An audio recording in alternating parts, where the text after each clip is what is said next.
রেলের জায়গা দখল করে যে সকল হকাররা স্টল দিয়েছিলেন, কয়েক সপ্তাহ ধরেই সেই সকল স্টল ভাঙার প্রক্রিয়া চলছিল। বুলডোজার চালিয়ে স্টেশনে স্টেশনে ভেঙে গুঁড়িয়ে দেওয়া হয়েছিল একাধিক দোকান। তার বিরুদ্ধে রুখে দাঁড়িয়েছিলেন বামপন্থীরা। মীনাক্ষী মুখার্জি, শতরূপ ঘোষ, সৃজন ভট্টাচার্য, দীপশিতা ধর, কলতান দাশগুপ্তরা বুলডোজারের সামনে দাঁড়িয়ে লড়াই করেছেন। হকার উচ্ছেদের বিরুদ্ধে মামলা করা হয় কলকাতা হাইকোর্টে। এমন 25টি মামলার শুনানি হলো। উচ্চ আদালত বলেছে আপাতত এই মাসে উচ্ছেদ করা যাবে না হকারদের। যাদবপুর, মথুরাপুর, বালিগঞ্জ, ব্যান্ডেল সহ রাজ্যের বিভিন্ন স্টেশনে হকার উচ্ছেদের নোটিশের উপরে আপাতত স্থগিতাদেশ দিল কলকাতা হাইকোর্ট।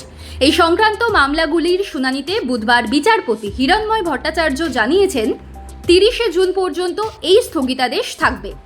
সমস্ত মামলাগুলিকে দুভাগে ভাগ করা হবে। প্রথম ভাগে থাকবে স্টেশন লাগোয়া নয় রেলের এমন জমিতে যে সমস্ত বস্তি ও দখলদার আছে তাদের মামলা।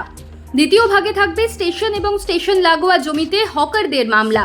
আগামী 24শে জুন হকারদের মামলার শুনানি হবে এবং 25শে জুন বস্তি ও অন্য দখলদারদের মামলা শোনা হবে। আদালতে সওয়াল জবাব চলাকালীন মামলাকারীর আইনজীবী বিকাশ রঞ্জন ভট্টাচার্য বলেন, যেভাবে উচ্ছেদ করা হচ্ছে তাতে মৌলিক অধিকার লঙ্ঘিত হয়েছে। কেন্দ্র বা রাজ্য কেউ এই অধিকার কেড়ে নিতে পারে না। জীবনের অধিকার, কর্মসংস্থানের অধিকার কেড়ে নেওয়া হচ্ছে। সমাজের দুর্বল শ্রেণীর মৌলিক অধিকার কোনো কারণ না দেখিয়ে খর্ব করা যায় না। রাজ্য ও কেন্দ্রীয় সরকারের উচিত তাদের সাহায্য করা। ঠেলা গাড়ি, ঝুপড়ির দোকান করে হাজার হাজার পরিবার সংসার চালাচ্ছে।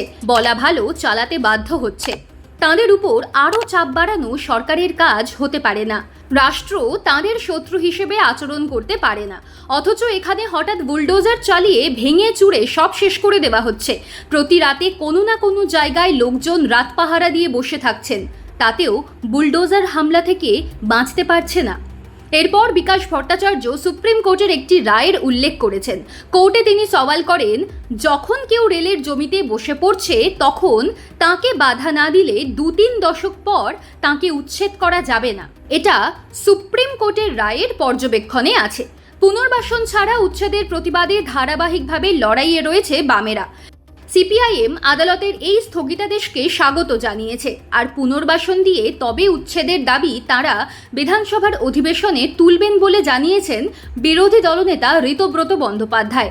উচ্ছেদের নোটিশ পাওয়া হকার ও পরিবারগুলির তরফে আইনজীবী বিকাশ রঞ্জন ভট্টাচার্য, শামীম আহমেদ, সুদীপ্ত দাশগুপ্ত, বিক্রম বন্দ্যোপাধ্যায়, ফেরদৌস শামীম এবং বৈভব রায় জানান, মানুষের সাংবিধানিক অধিকারকে খর্ব করে এই নোটিশ দেওয়া হয়েছে।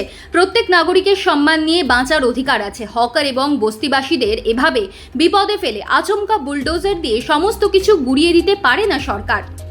একজনের স্বাধীনতার জন্য আরেকজনের স্বাধীনতা খর্ব করা যায় না। মামলাকারীদের আইনজীবীদের যুক্তি, এত বছর ধরে হকারেরা স্টেশনে পণ্য বিক্রি করে জীবন ধারণ করছিলেন। আচমকা তুলে দেওয়া যায় না। প্রয়োজনে স্টেশনের 2/3 যাত্রীদের জন্য রেখে বাকি জায়গায় হকার বসতে দেওয়া হোক।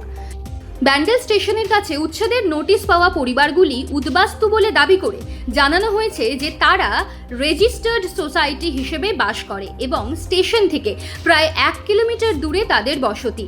ওই জমি রেলের কাছ থেকে কিনতেও বলা হয়েছে।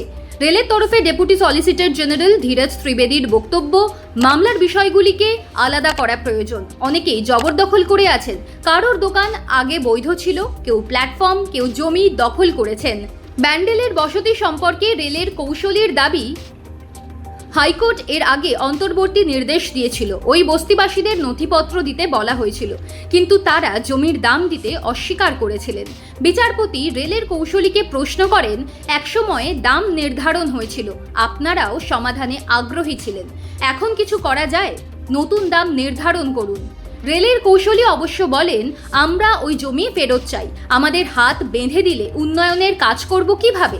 আদালতের নির্দেশের প্রেক্ষিতে বিরোধী দলনেতা ঋতব্রতর বক্তব্য, বেআইনি নির্মাণ ভাঙা যেতেই পারে, কিন্তু পুনর্বাসন না দিয়ে গরিব মানুষের উচ্ছেদ সমর্থনযোগ্য নয়। আমরা বারবার বলছি, সরকার যাতে প্রান্তিক মানুষের রুটি রুজির এই প্রশ্ন বিবেচনা করে, সেই দাবি আমরা বিধানসভায় তুলব।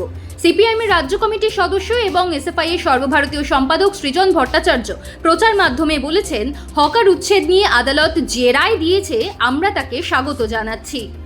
নির্বাচনের আগে যে শুভেন্দু অধিকারী বলেছিলেন হকার উচ্ছেদ হলে তিনি বুলডোজারের সামনে দাঁড়াবেন, তারা ক্ষমতায় এসেই হকারদের কথা ভুলে গেলেন। আমরা বারবার বলেছি হকারদের লাইসেন্সের ব্যবস্থা করা হোক, কোথাও ভাড়া বাকি থাকলে আলাপ আলোচনা হোক, জরিমানা করা হোক, কিন্তু এভাবে সরাসরি পেটে লাথি মারা যাবে না।